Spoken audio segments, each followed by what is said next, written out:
누가복음 18장 우리 9절부터 우리 1절부터 보시겠습니다. 1절부터 8절까지. 누가복음 18장 1절부터 8절까지입니다. 교독하시겠습니다. 예수께서 그들에게 항상 기도하고 낙심하지 말아야 할 것을 비유로 말씀하여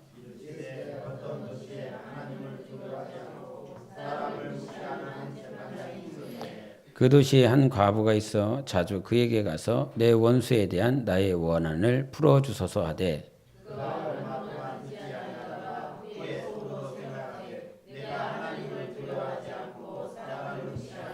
이 과부가 나를 번거롭게 하니 내가 그 원한을 풀어주리라. 그렇지 않으면 늘 와서 나를 괴롭게 하리라 하였느니라. 하물며 하나님께서 그 밤낮 부르짖는 택하신 자들의 원한을 풀어주지 아니하시겠느냐? 그들에게 오래 참으시겠느냐? 내가 너희에게 이르노니 속히 그 원한을 풀어주시리라. 그러나 인자가 올 때에 세상에서 믿음을 보겠느냐 하시니라. 아멘. 여기서 다 아시는 말씀처럼 과부와 재판장의 얘기가 나오는데 이 과부를 통해서 기도해라 라고 하는 것들을 말씀하시며 기도하는 자를 하나님께서 반드시 갚아주시고 들어주신다 이 말씀을 해주셨습니다. 그래서 기도는 꼭 해라. 반드시 해라. 그러면 하나님께서 너를 갚아주실 것이다. 그런데 8절에 이런 말씀을 하셨습니다. 야, 원한을 갚아줄 거야. 풀어줄 거야. 네 기도의 원한, 네 삶의 원한이 있고 힘들고 어려운 부분들을 기도하면 하나님은 들으시고 다 갚아주실 것인데 정작 중요한 건 내가 올 때에 주님이 다시 오실 때에 세상에서 믿음을 볼 수 있을까라고 하는 것입니다. 야고보서 1장에 이런 말씀하셨습니다. 기도해라. 그리고 두 마음을 품지 마라. 두 마음을 품으면 마치 바람에 요동하는 배와 같아서 내가 기도했다라고 할지라도 믿음 없이 기도하면 아주 받을 생각하지 말라. 이런 말씀을 해주셨습니다. 기도는 하는데 과연 내가 믿고 하나님 앞에 기도하는가? 내가 믿고 기도하는가? 우리는 믿음이 없이는 하나님을 기쁘시게 할 수 없다라고 그랬습니다. 과연 우리가 신앙생활하면서 하나님을 얼마만큼 기쁘게 시게 하는가? 우리가 창세기에 보면 아브라함의 얘기가 나오고 이삭의 얘기가 나오고 야곱의 얘기가 나옵니다. 그런데 여기서 가장 우리가 아브라함의 하나님, 이삭의 하나님, 야곱의 하나님이라고 말을 했을 때 아브라함의 내용도 분량도 많습니다. 야곱의 분량도 참 많이 있지요. 근데 이삭의 분량은 이삭을 하나님 앞에서 성경에 기록된 분량은 아브라함과 또 우리 야곱과 비교를 해보면 그 분량은 대단히 적습니다. 그런데 거기서 중요하게 하나님께서 하시는 그 말씀이 뭐냐면 하나님이 말씀대로 하셨다라고 하는 말씀을 3번 하시는 말씀이 있습니다. 하나님께서 하신 그 말씀대로 비록 이삭이라고 하는 그 이삭의 삶이 창세기에서 잠깐 언급되고 아브라함과 야곱에 비하면 잠깐 언급되는 것 같지만 그 안에서 강조하는 말씀은 이삭이 태어난 것이 하나님의 말씀대로 되었다. 이삭이 자라나고 이삭이 성장하는 것이 하나님의 말씀대로 되었다. 하나님께서 하신 그대로 이루셨더라라고 하는 말씀을 하시며 하나님은 말씀을 반드시 이루신다라고 가르쳐주고 있습니다. 반드시 이루실 하나님 앞에 나는 과연 얼마만큼 믿음을 가지고 살아가는가라고 하는 것이 영적 생활입니다. 기도는 하는데 주님 오실 때에 과연 내가 믿음이 있는 자로 발견될 것인가 라고 하는 것. 믿음이 없이는 하나님 기뻐하시지 않는다. 기도를 하더라도 믿고 기도해라. 믿음으로 기도해라. 누누이 강조하지만 우리는 마치 바리새인처럼 오늘 본문 그 말씀 뒷부분에 보면 바리새인과 세리가 나옵니다. 그리고 어린아이에 대한 모습이 나오고 부자에 대한 모습들이 18장에 이렇게 순서대로 나옵니다. 그러면서 지금 여기 과부와 재판장 얘기를 했고 바리새인과 세리 얘기를 하고 어린아이들에 대해서 얘기를 하고 그다음에 부자 관리에 대해서 부자 청년에 대해서 얘기를 합니다. 여기서 공통적으로 하나님이 우리에게 말씀하시고자 하는 건 하나님의 의와 인간의 불의에 대해서 초점을 맞추고 있습니다. 과부는 아무것도 없고 천대받고 무시받는 여자지만 하나님께 옳다함을 받은 자는 불의한 재판관이 아니라 하나님 앞에 나온 그 과부가 의롭다함을 받았고 바리새인과 세리의 모습 가운데서도 그 바리새인은 모든 계명을 다 지키고 그렇게 율법대로 살아가는 것 같지만 그에게는 하나님의 의가 없고 자기의 의만 있는 그 모습을 바리새인을 통해서 보여주십니다. 그런데 세리는 정말 그와 같이 살지 못하지만 날마다 하나님 앞에 범죄하는 모습이지만 오늘도 그 세리가 의지할 수밖에 없었던 건 하나님의 의라는 것입니다. 마찬가지로 어린아이에게 무슨 의가 있겠습니까? 많은 어른들이 이 율법과 계명을 배웠었던 또 예수님의 제자들 어린아이가 오는 것을 금했습니다. 그런데 예수님은 아무것도 행하지 않았습니다. 어린아이들이 무엇을 했겠습니까? 무슨 헌신을 했겠습니까? 무슨 봉사를 했겠으며 무슨 사역을 했겠습니까? 그럼에도 불구하고 예수님께서는 제자들 앞에서 많은 바리새인들과 세리들 앞에서 어린아이들이 내게 오는 것을 금하지 말라. 많은 사람들은 예수님 앞에 예수님을 섬기고 헌신하고 무엇인가 해야만 예수님께 갈 것으로 생각하지만 예수님은 그런 자를 받으시는 것이 아니라 나에게 아무런 공로 없고 아무런 정말 주님을 따라가는데 자기의 의의를 세우지 않는 어린아이와 같은 자들은 다 오라는 것입니다. 부자 청년의 모습도 마찬가지였지요. 내가 이것을 지켰고 내가 저것을 지켰으며 내가 이것은 어렸을 때부터 계속 지켜왔습니다. 그러나 그는 하나님 앞에서 그가 다 지켰다라고 하는 것이 중요한 것이 아니라 주님 나는 이것을 못 지켰습니다. 나는 이것을 못 지켰기에 오늘도 하나님께 내가 구해야 될 것이 하나님의 은혜고 하나님의 긍휼입니다. 은혜라고 하는 것은 여러분이 은혜라고 하는 단어를 많이 쓰시고 있고 은혜 받았습니다 라고 말을 할 때에 과연 언제 은혜 받았다라고 말을 하는가? 내 심령이 그냥 교회만 왔다 갔다 하시는 분들은 은혜 받았다라고 하는 표현을 내가 그냥 내 심령에 위로받았고 내 사정을 알아봐 줬고 그렇게 감성적인 것, 감정적인 부분들을 이렇게 말씀으로 터치받았을 때에 은혜 받았다라고 그럽니다.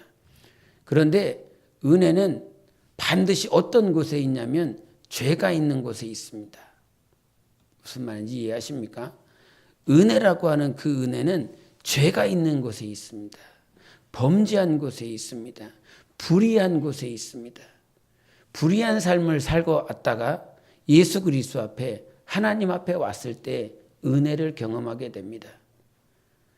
즉 자기가 의가 있다라고 그런다면 자기가 무엇인가 세웠됨을 받았다라고 스스로 착각하고 있다면 하나님의 은혜는 절대 누릴 수가 없는 것입니다. 우리가 로마서에도 말씀하신 것처럼 죄가 더한 곳에 은혜가 더한다라고 하는 말씀. 그랬더니 사람들이 착각하기를 나 은혜를 많이 받고 싶어. 은혜를 더 풍성하게 경험하고 싶어. 그렇다고 하여 우리가 죄를 짓겠느냐? 이 말이 아니다. 은혜를 더 풍성하게 경험하기 위해서 죄를 지으라고 하는 것이 아니라 우리가 죄를 지어서 하나님의 의를 풍성히 경험하는 것이 아니라 나는 불의한 자입니다. 나는 죄인입니다. 하나님 앞에 섰을 때 그 어떤 것도 세울 것이 없는 아무런 가치 없는 존재입니다. 그런 가치 없고 미약하고 범죄하며 불의한 인간이 하나님의 은혜를 그제서야 말할 수 있는 것입니다. 그래서 은혜라고 하는 그 단어는 예수 그리스도의 은혜라고 표현을 하십니다. 예수 그리스도의 은혜. 십자가에서 못 박혀 죽으시고 십자가에서 피 흘리신 예수님 때문에 받을 수 있는 것이 은혜인 것입니다. 은혜를 아무 데서나 어디 가서 붙이지 마십시오. 은혜는 죄가 있는 곳에 불의한 자가 회개하고 돌이키고 깨닫고 자기가 살아가려고 했었던 그 방향을 돌이키고 주님이 나를 사랑하셨고 주님께서 사랑하시고 사랑하실 것을 알기에 하나님 앞에 나의 삶과 나의 모든 범사에 범죄하고 불의한 것들을 돌이켜 주님 앞에 올 때에 그것을 깨닫고 돌이켰을 때에 그것을 그제서야 은혜다라고 표현을 하고 있는 것입니다. 즉 은혜는 내가 얼마나 불의한 자였는지 어떤 100가지의 범죄를 했기 때문에 은혜를 더 많이 경험하는 것이 아니라 내가 얼마나 하나님 앞에 불의한 존재인지를 성령으로 깨달을 때에 은혜의 깊이를 경험하게 되는 것입니다. 무슨 말인지 이해하십니까? 하루, 이틀, 3일 아니면 1년 365일 동안 하루에 한 가지씩 365가지의 범죄를 하였기 때문에 은혜를 풍성하게 경험하는 것이 아니라 내가 얼마나 무익하고 내가 얼마나 불의하며 하나님 앞에 더러운 존재인지를 성령으로 깨달을 때에 은혜의 깊이를 경험하게 되는 것입니다. 그래서 사람들을 보다 보면 나 같은 놈은 예수를 믿으면 안 된다는 거예요. 내가 얼마나 더러운 놈인데, 내가 얼마나 여자를 가지고 놀았는데, 내가 얼마나 돈 가지고 사기를 쳤는데, 내가 얼마나 사람을 힘들게 했고 그 사람들에게 상처를 줬는데 나 같은 존재는 하나님을 믿을 수가 없다라고 간혹 어떤 사람들이 고백을 합니다. 그렇기 때문에 예수 그리스도 앞에 나아갈 수 있는 것입니다. 내가 불의하다라고, 내가 범죄했다고, 나는 죽일 놈이라고, 나는 가치가 없고 먼지 같은 존재요, 지렁이만도 못한 존재이기 때문에 예수님이 오늘 오라는 것입니다. 어린아이가 오라라고 하는 건 그가 아무런 공로를 주장하지 않고 그에게 그 어떤 사역이나 일이나 공로가 아닌 오직 주님만을 바라보고 오기 때문에 나오라는 것입니다. 그래서 자기를 보면 하나님 앞에 갈 만한 용기가 나지 않습니다. 우리는 주님이 나를 오라고 하시기 때문에 갈 수 있습니다. 과거 성령의 충만함을 받고 성령을 모셔드리고 대학에서 전도하겠다고, 나 복음 전하겠다고 굳은 결심을 하고 대학에 갔지만 그냥 세상 친구들과 함께 어울리다 보니까 성령의 충만함도 다 식어지고 하나님을 향한 마음도 식어지고 정말 타락하고 세상 말대로 술 먹고 담배 피는 시간들이 있었습니다. 그런데 그 시간들을 뒤로 했을 때에 주님께서 가라는 것이었습니다. 내 자신을 보면 교회에 가면 내 친구들이 뭐라고 그럴까? 교회에 가면 내 직분자가 윗직분자가 뭐라고 그럴까? 막 여러 가지를 생각하면 갈 엄두가 안 나는 거예요. 발이 움직여지지 않는 거예요. 그런데 주님께서 가라는 거예요. 주님께서 네가 이와 같은 순간까지 네가 포기하고 네 자신을 버리고 포기할 때까지 내가 너를 기다리고 있었다고. 사람들이 기다리고 있는 것이 아니라 이 상황까지 내가 기다리고 있었다고, 빨리 오라고. 그래서 그런 주님의 감동이 있어서 그 주일날에는 갔지요. 갔는데 그 교회를 바라보면서 모퉁이를 돌면 바로 교회가 보이는데 모퉁이를 돌 수가 없는 거예요. 모퉁이 돌 힘이 안 나는 거예요. 이거 가면 누가 저 교회 대문에 있을까? 누가 그 문 앞에 서 있을까? 그것이 두려워서 모퉁이를 돌 수가 없는 거예요. 근데 어떻습니까? 여기까지 왔는데 모퉁이를 돌아서 딱 봤는데 목사님이 딱 서 계시는 거죠. 그런데 그분이 두 팔 벌리면서 왜 이렇게 늦게 왔냐고, 기다리고 있었다고, 기도하고 있었다고 그러면서 안아주시더라는 거죠. 그것이 사람의 사랑이 아니라 주님께서 기다리고 계셨구나, 주님께서 여전히 기다리고 계시고 있구나.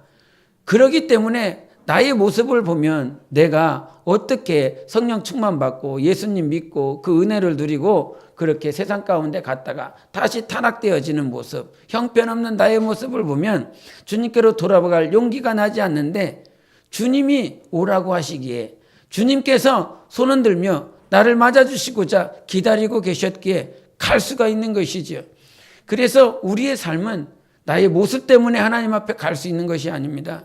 과거에 당신이 어떤 범죄를 했다라고 할지라도 하나님은 예수 그리스도, 아들 예수 그리스도를 보내주신 그 사랑의 그 어떤 것으로도 비교할 수 없는 우리의 모습, 우리가 정말 하찮고 우리가 무가치하다라고 할지라도 주님은 아들의 피 예수 그리스도의 보혈 때문에 우리의 영혼을 아무런 조건 없이 받아주신 것입니다. 우리는 그 어떤 자격도 없습니다. 자격을 태어날 때부터 받지 않았습니다. 하나님께서 자격을 주셨다라고 하는 건 단 한 가지입니다. 내가 너를 사랑해서 내 아들을 십자가에 못 박혀 죽이기까지 너를 사랑했노라라고 하는 그 사실 한 가지만 믿고 나아오라는 것입니다. 그래서 이 믿음 위에서 영적 생활함에 날마다 강조해야 될 건 나의 모습이 아닌 주님의 모습, 나의 삶이 아닌 주님께서 여전히 기다리시는 하나님의 의가 필요한 것입니다.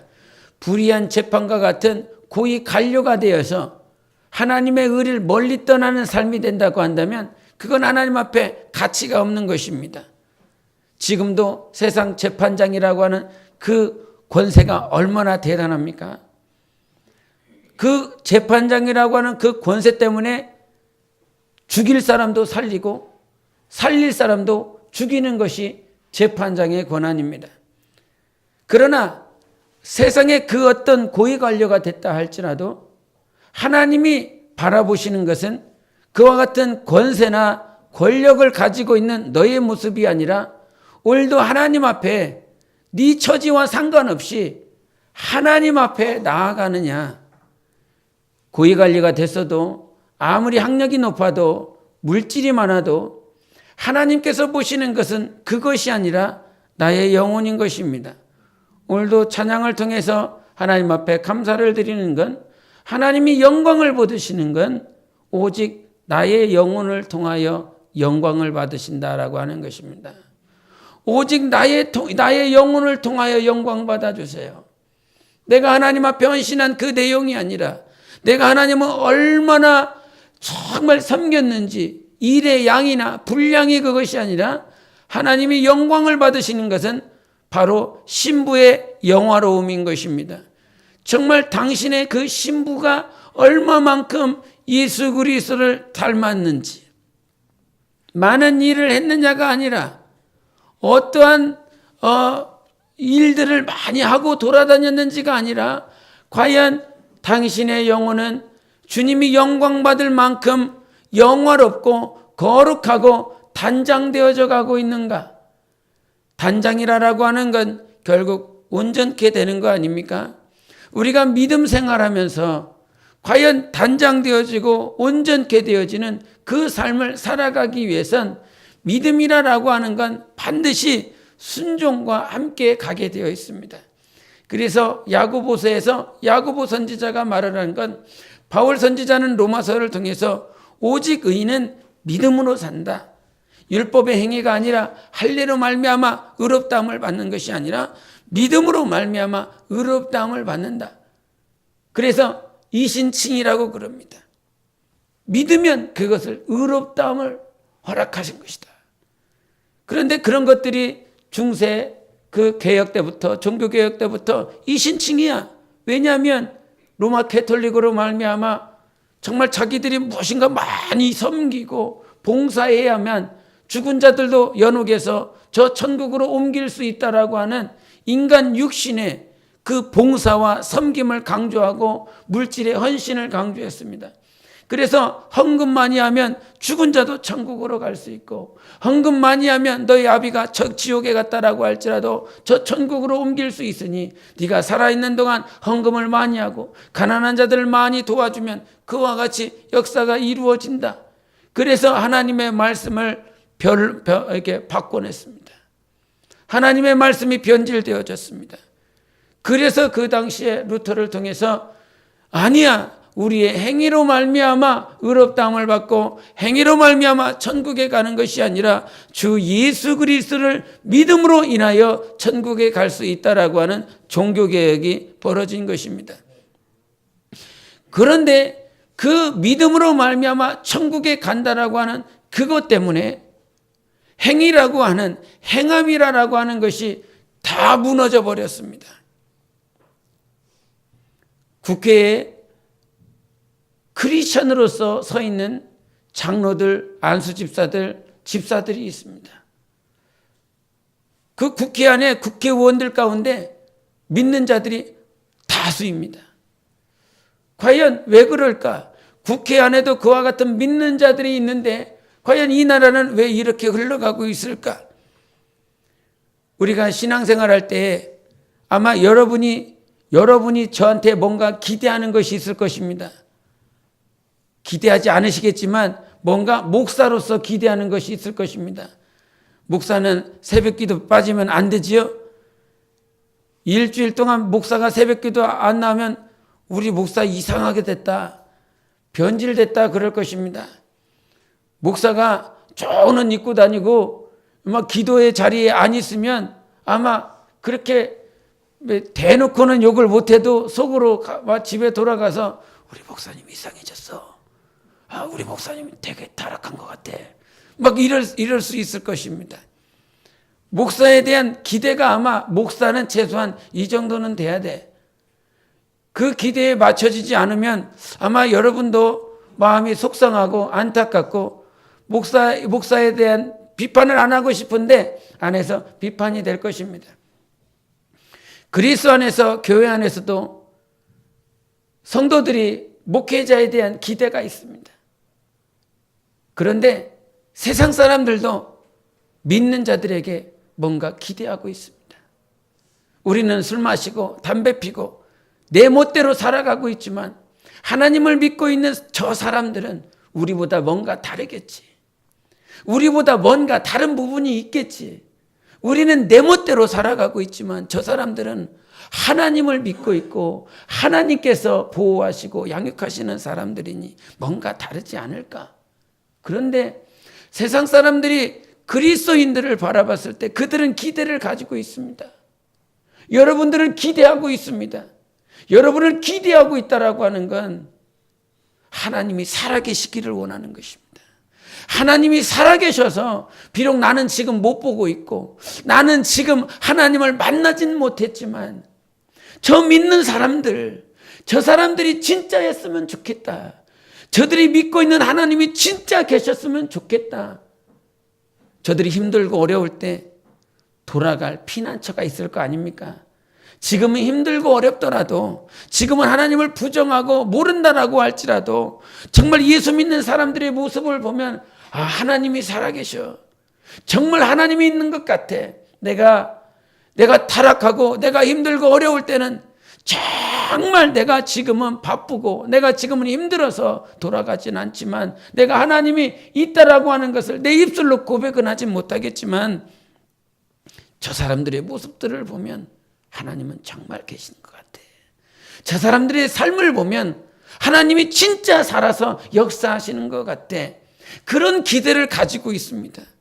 그런 기대를 가지고 있는데 그런 기대가 충족되어지 않기 때문에 바로 기독교인들이 욕을 먹는 거 아닙니까? 여러분 잘 생각해 보십시오.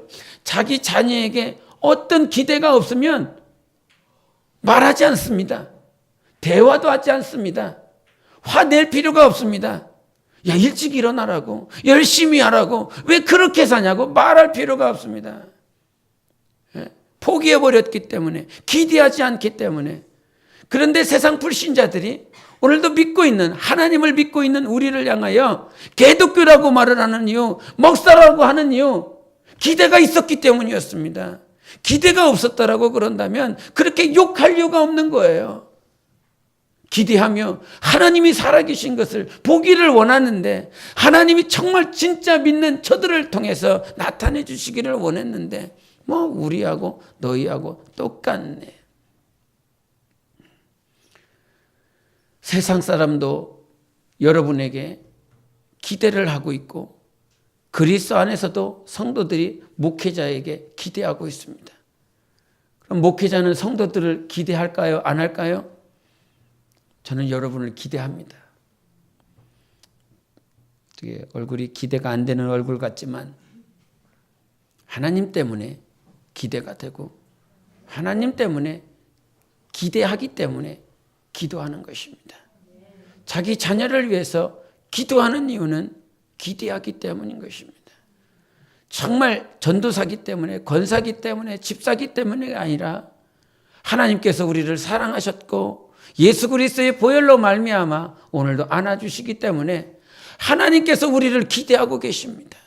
하나님의 그 기대가 우리 안에 있기 때문에 우리의 모습을 보면 오늘도 영광 받으시는 건 나의 모습이 아니라, 이런 말씀을 드리고 싶습니다. 셀 목자들은 목자를 정말 존중하십시오. 목자는 셀 목자들을 존중하고 사랑하고 영혼들을 진심으로 사랑하고 품고 아끼고, 그것이 되지 않아서 아마 괴로울 것입니다. 왜? 나의 의로는, 나의 열심으로는 되어지지 않기 때문에. 내 마음을 지키고 싶으나 이 마음을 지킬 만한 능력이 우리에게는 그런 의가 없습니다. 잠언 4장 23절에 주님이 말씀하신 것처럼 무릇 지킬 만한 것보다 내 마음을 지켜라. 네 마음을 지키면 그에서 생명의 근원이 난다 말씀해 주셨습니다. 생명은 네 마음을 지키면, 네 마음을 지키면 네 안에서 생명이 충만해질 것이다 그랬습니다. 가룟 유다가 왜 넘어갔습니까? 그 마음에 생각을 집어넣어줬지 않습니까? 아나니아와 삽바라가 왜 멸망당했습니까? 그 마음에 사단이 가득했다라고 말을 했습니다. 그 마음을 지키지 못하였기 때문에 멸망당했습니다. 그래서 주님이 우리에게 마음을 지키라 그랬습니다. 얼마나 마음 지키고 싶습니까? 예? 간혹가다 우리 아이들이 학교 이렇게 한 6시에 일어나야 되는데 6시 안 일어납니다. 6시 안 일어나고 늦게 일어날 때가 있습니다. 어떨 때는 6시에 일어나야 되는데 7시 반에 일어납니다. 7시 반에 일어나고 어떻게 고양이 세수하고 목사님 다녀오겠습니다. 안수해 주세요. 너무 힘들어갖고 침대에 누워 있는데 와갖고 머리가 불쑥 들어오면서 목사님 안수해 주세요. 이럽니다. 근데 새벽에 늦게 일어나는 것을 압니다. 제가 7시 반 정도에 일어나갖고 고양이 세수하고 간단히 먹을 수 있는 거 음식 먹고 와갖고 목사님 학교 다녀오겠습니다. 안수해 주세요. 그러면 누워갖고 제가 그럽니다. 내가 널 뭘 보고 안수를 해줘야 되냐? 이럽니다. 내가 너에게 안수해 줄 만한 뭐가 있냐? 속으로 이걸 안수해 줘야 되나 말해야 되나 이럴 때가 있습니다. 그런데 그와 같이 내 기대치에 충족되지 않는 그런 모습들이 있다라고 그럴지라도 우리가 기대할 수 있는 건 하나님께서 나를 기대하시기 때문인 것입니다. 하나님의 전적한 기대가 있기 때문에 나는 오늘도 나의 영혼을 통해서 오직 주님이 영광 받으시기에 나의 모양은 볼품없지만 주님께서 다듬으시는 건 나의 영혼이기에, 여러분 영혼이기에, 육체의 모양은 저마다 제각각입니다. 이렇게 태어나고 싶어서 태어난 것도 아니고 내가 이런 삶을 살기 위해서 내가 정말 이렇게 막 힘쓰고 애쓰는지 잘 모를 때도 있습니다. 그런데 우리의 삶은 하나님의 기대로 가득 차 있습니다. 하나님의 기대가 있기에 오늘도 육신의 모양 때문에 저 사람을 판단하고 비판하고 정죄하는, 그래서 내 마음을 지키지 못하는, 막 안수해주고 싶은 마음이 막 하나도 없을 때가 있습니다. 그래갖고 야, 네가 내 손 얹어. 그러고 그렇게 합니다. 예? 네가 내 손 얹고 이렇게 하고 가. 이럴 때도 있습니다.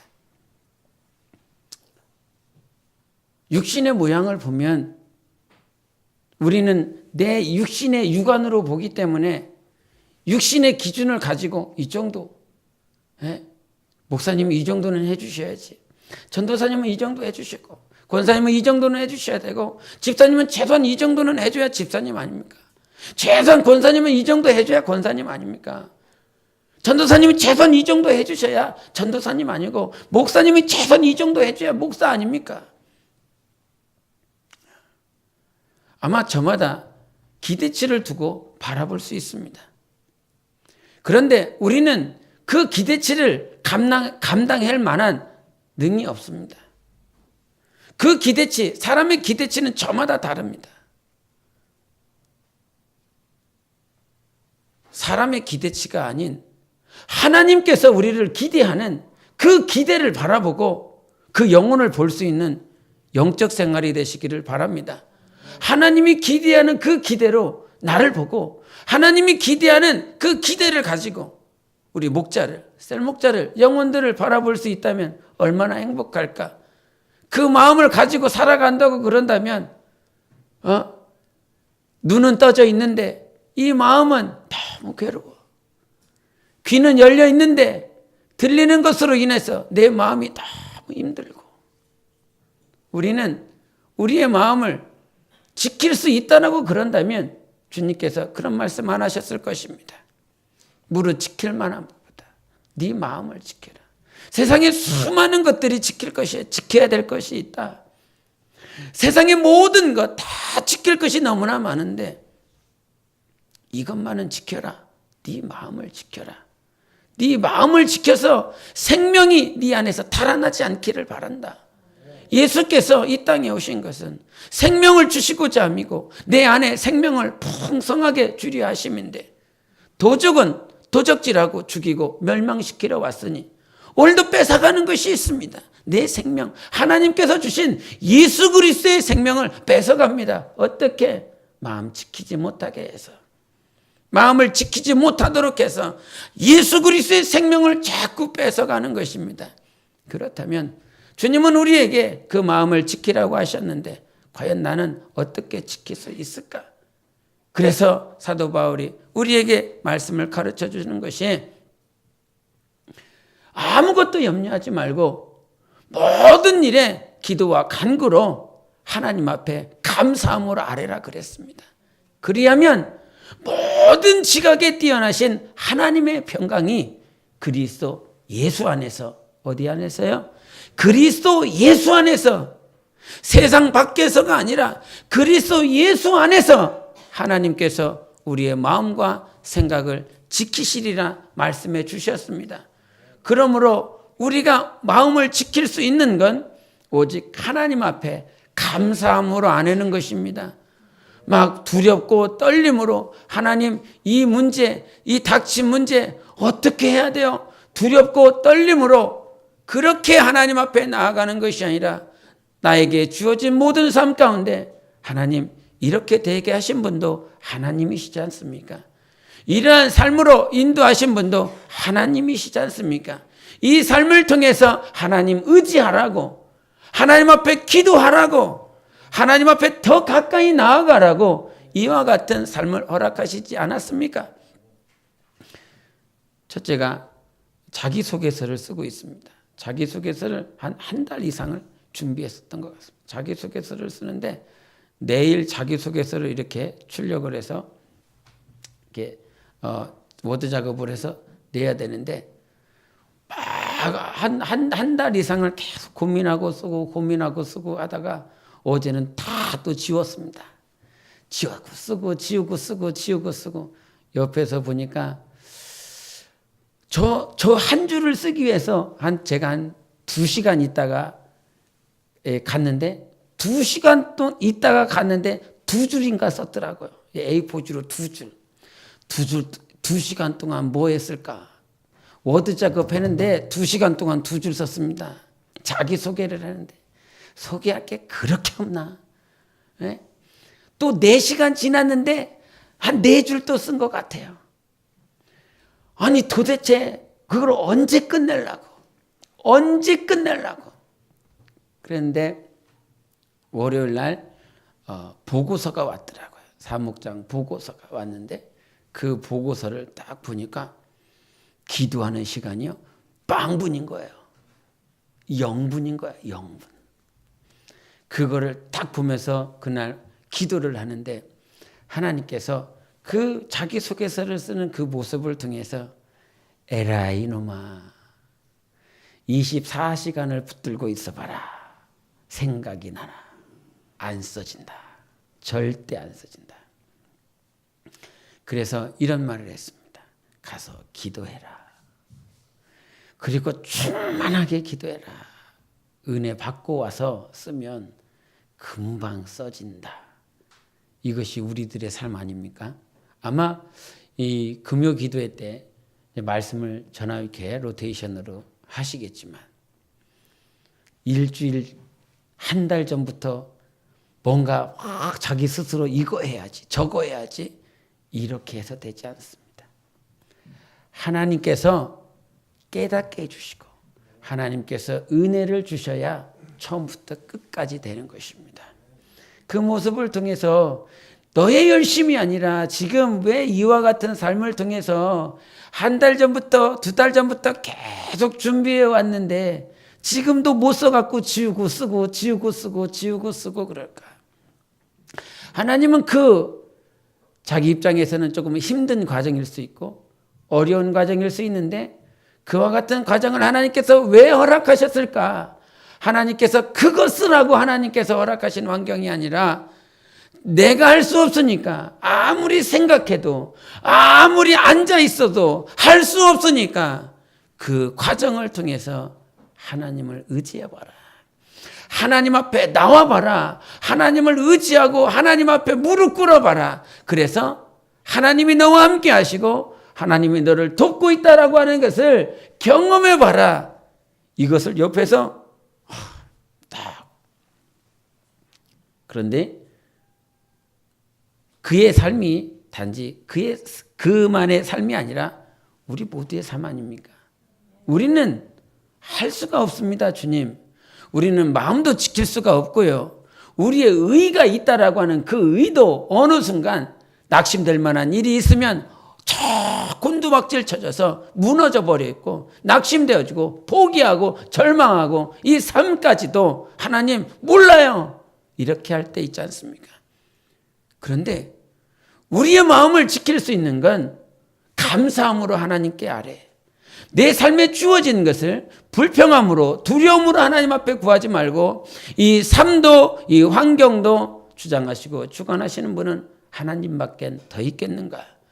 우리 하나님께서 주장해 주신 삶이기 때문에 이 삶을 통해서 내 마음도 지키고 내 생각도 지키고 이 안에 생명으로 충만하게 내 삶을 인도하실 분은 하나님 한 분밖에 없으니 오늘도 하나님 내가 의지합니다.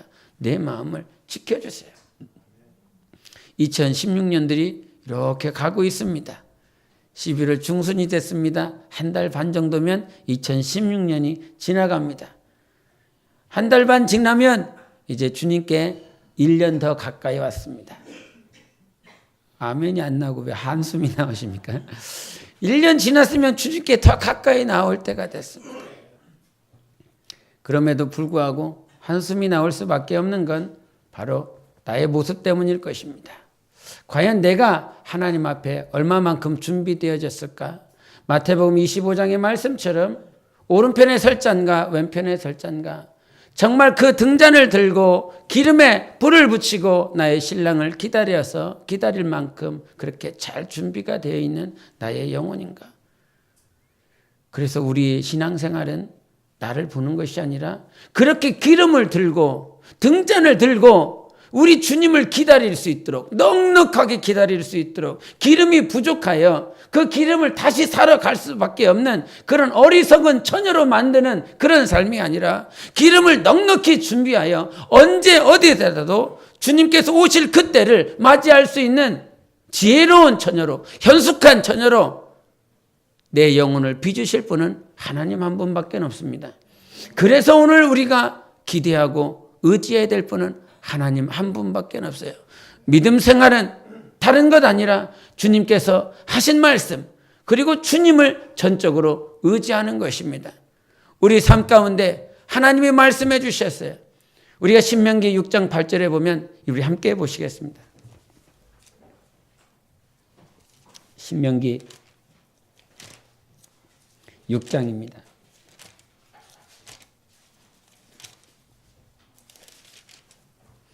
신명기 6장 5절입니다. 같이 보시겠습니다. 6장 5절 사셨으면 같이 읽겠습니다. 시작. 너는 마음을 다하고 뜻을 다하고 힘을 다하여 내 하나님 여호와를 사랑하라. 아멘. 오늘 이 말씀이 여러분에게 다시 들려졌으면 좋겠습니다.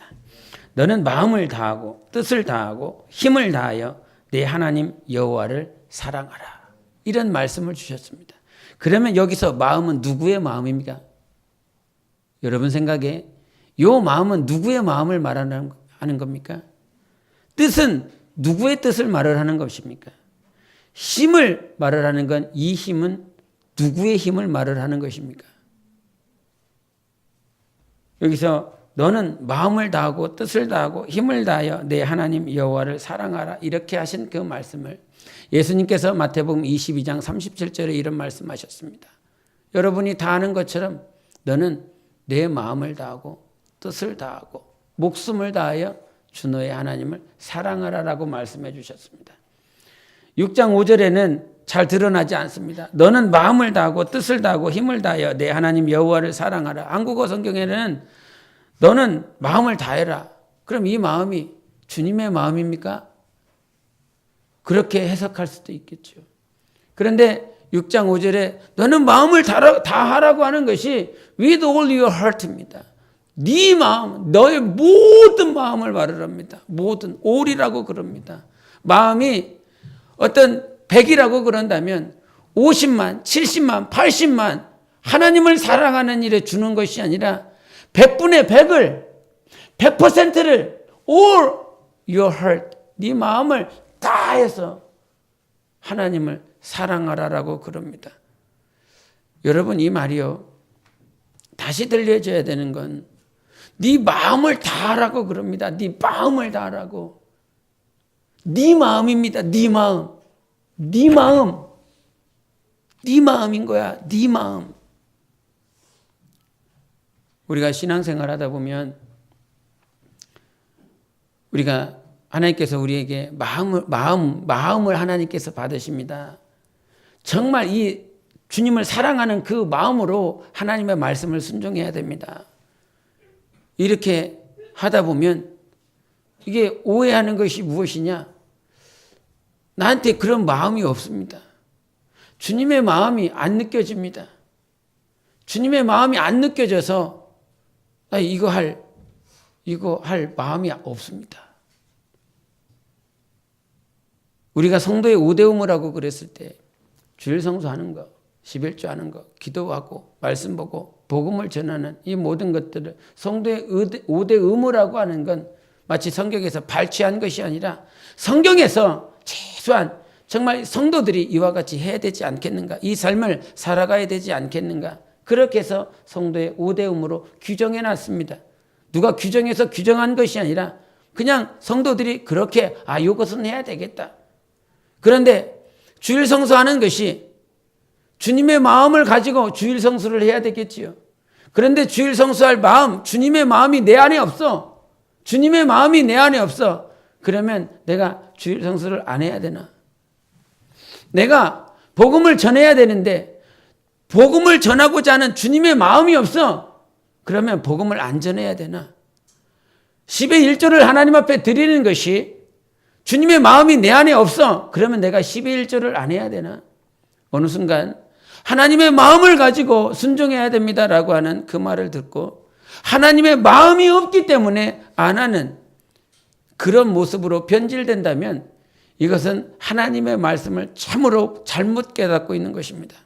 믿음이라고 하는 건 여기서도 표현하신 것처럼 네 마음을 다하라고 그런 것입니다. 네 마음, 네 안에 있는 그 모든 마음을 다 가지고 하나님을 사랑하는 일에 투자하라는 것입니다. 우리가 맨 처음에 나왔을 때 하나님의 마음이 무엇인지 모릅니다. 그 네 마음을 가지고 하나님 앞에 오는 거예요. 네 마음을 가지고. 네 마음을 가지고 하나님 앞에 섬기고 봉사하고 네 마음을 다해야 돼. 네 마음. 그래서 하나님은 우리의 마음을 초월하시지 않습니다. 우리의 마음을 하나님께서 받으셔서 그래서 우리가 자유의지라고 하는 이유를 그래서 말을 하는 것입니다. 하나님께서는 우리 마음 안에 있는 자유의지를 초월하셔 역사하시는 분이 아니라 이 말이에요.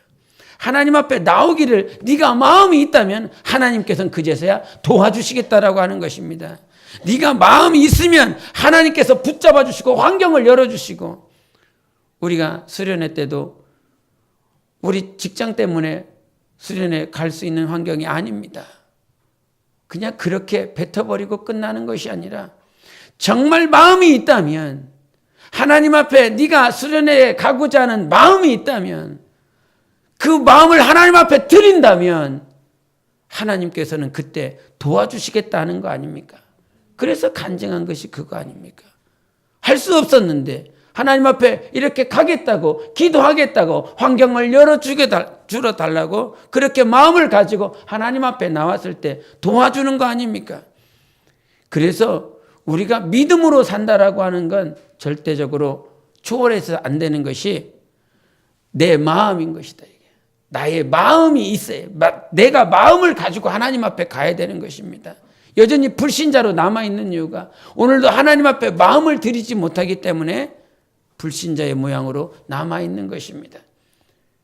마찬가지로 우리가 이 마음을 하나님 앞에 드려야 될 뿐만 아니라 믿음 생활할 때 10의 1조를 해야 되는 것, 마음이 없기 때문에 10의 1조를 안 할래. 마음이 없기 때문에 주일 성수를 안 할래. 마음이 없기 때문에 내가 전도를 안 할래. 이것이 아니라 마음이 없기 때문에 안 하는 것이 아니라 말씀에 있기 때문에 순종하는 것입니다. 그 말씀이 오늘도 하나님께서 말씀을 우리에게 주셨어요. 하나님의 마음을 달라고 그러는 거. 하나님의 마음이 없기 때문에 내가 순종 못하겠습니다. 이것이 아니라 자기의 마음을 들여 순종할 때에 하나님은 그제서야 하나님의 마음을 이해하게 합니다. 하나님의 마음이 이거였구나. 우리가 누가복음에 예수님께서 마태복음에는 없고 마가복음에 없지만 누가복음에만 예수님께서 땀방울이 핏방울 되기까지 기도하십니다. 왜 그러십니까? 마음이 없어서가 아니라 그것을 순종해야 되는 그 삶이 있었습니다. 십자가에 매달리셔서 엘리 라마 사박다니 그러셨습니다. 그 말이 무슨 말입니까? 나의 하나님 이처럼 인간들을 사랑하십니까? 그 고백을 하십니다. 왜 그 고백을 할 수가 있었습니까? 십자가에 달려보니까 아버지가 얼마만큼 인생들을 사랑하시기 위하여 작정하셨는지 알 수가 있는 것입니다. 순종하지 않았을 때는 알 방법이 없어요. 우리가 순종해보면 그제서야 십자가의 무게가 왜 주님께서 십자가를 매라고 그러는지 알게 되는 것입니다. 그런데 십자가를 매고자 하는 마음이 내게 없으니까 십자가를 매지 않겠습니다. 그런다면 영원히 하나님의 마음을 알 방법이 없습니다. 그리스도의 형상을 닮아갈래야 닮아갈 수가 없습니다. 그래서 히브리서 5장 8절에 하신 말씀이 우리는 고난을 통하여 순종함을 배워 온전케 되어진다라고 하는 것입니다. 순종을 통해서만이 하나님의 마음을 알 수가 있는 것입니다. 하나님이 세상을 이처럼 사랑하사 독생자 예수 그리스도를 주셨구나. 얼마만큼 사랑하셨는지 말씀이 육신이 되어 오셨을 때에 예수 그리스도가 아버지의 그 크신 사랑을 경험할 수 있는 것입니다. 우리 삶도 마찬가지인 것입니다. 왜 우리가 눈물 뿌리며 기도합니까? 왜 정말 눈물 뿌리며 하나님의 은혜가 이처럼 컸구나. 하나님의 은혜가 이렇게 컸구나. 나는 할 수 없는데 정말 주님께서 불쌍히 여겨주셔서 그 일들을 하나씩 한 걸음씩 나아가게 하십니다. 그러면서 주님께서 이 땅에 오셔서 십자가를 메고 가실 때에 그 버거움이, 그 정말 무게가 얼마나 컸을까. 전 인생을 살리시기 위해서 당신이 오르신 그 갈보리 언덕이 얼마나 힘들고 어려웠을까. 그러면서 우리가 고백하길, 예수님께서 지신 그 시험보다 내가 지금 받고 있는 시험은 아무것도 아닌 거야. 주님이 받으신 그 고난에 비하면 내가 지금 받고 있는 고난은 아무것도 아닌 거야. 왜 그것을 압니까? 순종해 보니까 아는 것입니다. 십자가를 단 1초라도 메고 순종해 보니까 주님께서 그 갈보리를 오르시는 그 갈보리 언덕이 얼마만큼 힘들고 고대였는지, 그 고난의 무게가, 고통의 무게가 얼마나 컸었는지 순종해 보니까 아는 것입니다. 마음이 없기 때문에 순종을 안 하는 것이 아니라 네 마음을 먼저 하나님께 드릴 때에 하나님은 우리에게 순종할 수 있는 능력을 주시고 하나님의 마음을 경험하게 되는 것입니다. 한 걸음 한 걸음 내딛는 걸음이 무거울 수 있습니다. 그러나 먼저 하나님 앞에 마음을 들여서 그 마음을 드릴 때 나를 도와주시는 하나님을 경험하시는 삶이 되시기를 바랍니다. 그것이 영적 생활이고 그것이 오늘도 도와주시는 하나님을 경험하는 것입니다. 그렇게 해서 정말 내가 마음이 없다라고 말하지 말고 네 마음을 먼저 드리십시오. 하나님의 마음이 없다라고 불평불만하지 말고 네 마음을 하나님 앞에 드릴 때 하나님의 마음이 내 안에 온전히 경험되어지는 삶이 되시기를 예수 이름으로 축원합니다. 그렇게 단장되시기를, 그렇게 여러분 영혼이 영광스러운 주님의 신부로 단장되어져서 하나님께 영광 돌리시는 삶이 되시기를 예수 이름으로 축원합니다. 기도하시겠습니다. 하나님, 오늘도 내 마음 드리기 원합니다. 이 시간 기도할 때도, 이 시간 찬양을 드릴 때도 내 마음을 다하여, 나의 모든 마음을 다하고 내 모든 의지를 다해서 우리 주님을 찬양하고 이 시간 기도하길 원합니다.